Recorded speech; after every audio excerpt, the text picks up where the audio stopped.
Negative marking की बात कर रहे हैं। नेगेटिव मार्किंग में सर यहाँ पर आता है 1/3 आपके माइनस में हो जाएंगे अगर सवाल आपने मिस्टेक किया है तो। ठीक है, अब इसे घबराने की जरूरत नहीं है। 3 सवाल गलत होने पर एक कटेगा। मान लो आपने 3 सवाल किए, एक सवाल राइट हो गया, 2 सवाल आपके एक सवाल यहाँ पर सही हुआ और 2 सवाल गलत हो गए, तो भी आप फायदे में हैं।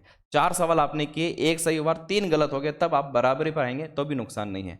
अब 4 सवाल में एक चीज ये ध्यान रखना कि आप जिसका उत्तर बिल्कुल आपको नहीं सूझ रहा हो तो उसको अटेंड नहीं करना है, बिल्कुल नहीं तो वो उसके गलत होने के चांस ज़्यादा रहते ज़्यादा हैं। हो जहाँ आपकी 50% लग रहा है कि हाँ 50% ये आंसर सही हो सकता है, ऐसे क्वेश्चन को आप अटेंड करें ताकि नेगेटिव मार्किंग से बच सकें। बिल्कुल सही बात कही सर। मैं भी आपको यही सलाह दूंगा, रिस्क लेना है, ऐसा नहीं है कि रिस्क नहीं लेना है ना। आपने सुना होगा रिस्क है तो इश्क है, तो फिर वो आपकी सिलेक्शन उसी से होगा जब आप रिस्क लेंगे। तो देखो यहाँ पर रिस्क कितनी लेनी है। जो सर ने कहा कि कुछ नहीं आ रहा रिस्क ले रहे हैं, वहाँ रिस्क महंगा पड़ जाएगा वो। ठीक है, वहाँ क्या करना है आपको, जो सर ने अभी बताया कि 50% पे, इसका मतलब अगर आपने 2 ऑप्शन कट कर दिया कि ये 2 ऑप्शन तो मुझे पता है ये तो हो नहीं सकते हैं, अब इन 2 ऑप्शन में तो या तो ये हो सकता है या फिर ये हो सकता है, वहाँ पर आप रिस्क ले सकते हैं। केवल उन्हीं सवालों पर रिस्क लेना है, बाकी नहीं लेना है, बाकी महंगा पड़ जाएगा।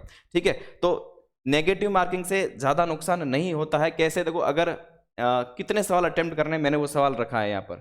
मैंने जनरल मेल कैंडिडेट को और बाकी सभी कैटेगरी को ध्यान में रखते हुए आपको मार्क्स का टारगेट दिया था, आप उसको टारगेट रखकर चल सकते हैं। ठीक है, और सिर्फ उससे टारगेट, कई साथी उसको देखकर भी टेंशन में आ गए, सर मेरे से 10 नंबर कम आ रहे हैं, 5 नंबर कम आ रहे हैं। वहां पर 10-15 नंबर, मैंने आपको 15 नंबर वैसे भी बढ़ाकर टारगेट दिया था। 15 नंबर अगर आपके कम भी बन रहे हैं टेस्ट में, तो भी कोई चिंता करने की जरूरत नहीं है। डिपेंड करता है उस दिन आपका दिन कैसा होता है। कई बार ऐसा लक फैक्टर ये काम करता है कि आपने जो पढ़े हैं वही सवाल आपको मिल जाता है, आप 10-15 नंबर उससे भी ज्यादा लेकर आते हैं जो अभी टेस्ट में आ रहे हैं, तो उसकी चिंता करने की आपको जरूरत नहीं है।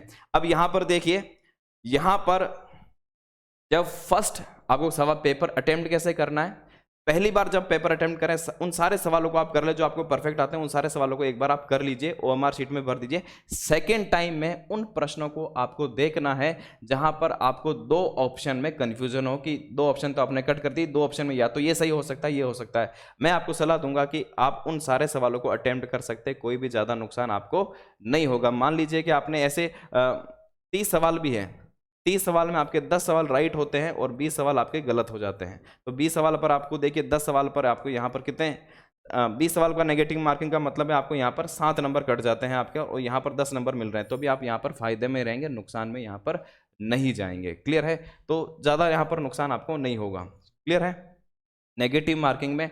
और आपकी किस्मत की बात है कि आपने 15 सही कर लिया और 15 गलत कर दिया, तो आप बहुत आगे जाने वाले हैं। और 2 वाले चांस में 50-50% चांस रहते हैं, और डिपेंड करता है कि आपकी तैयारी का लेवल कैसा है, उस पर भी फर्क पड़ता है। ठीक है, तो उससे आपको ज़्यादा नुकसान यहाँ पर नहीं होने वाला है। किस कंडीशन में हो सकता है, देखो यहाँ पर अगर आपके 24 सवाल यहाँ पर आपके गलत हो जाते हैं, 21 और 9 में भी आप फायदे में हैं। ठीक है, मैं 24 और क्योंकि 3 का गणित बैठा रहा हूँ, 24 और पीछे बचते हैं 6, तो 6 नंबर मिलेंगे और 24 में 8 माइनस हो जाएंगे, तब जाकर आपके 2 नंबर 2 सवालों का नुकसान होता है 24 में। अब इतनी प्रोबेबिलिटी हम नहीं मान सकते हैं जब 2 में आप करें, तो नेगेटिव मार्किंग से डरने की जरूरत नहीं है, उसको स्मार्टली हैंडल करने की जरूरत है। कहाँ नहीं करना है आपको, सिर्फ आपको यहाँ पर पता चल रहा है कि एक ऑप्शन आपने कट कर दिया है, बाकी 3 पर आप यहाँ पर डाउट में चल रहे हैं, उन सवालों पर रिस्क लेने से थोड़ा सा बचना चाहिए, वहां पर गलत होने की संभावनाएं ज्यादा हो जाएगी। और जिस पर कुछ नहीं आ रहा है, ऐसे ही तुक्के लगा रहे, फिर तो वो गलत होने की संभावना ही ज्यादा, 25% सही रहेगी, 75% वहां पर गलत होने की संभावना, सीधी सीधी प्रोबेबिलिटी। तो उन सवालों से आपको बचना चाहिए, बाकी आप इन सवालों को अटेम्प्ट यहां पर कर सकते हैं।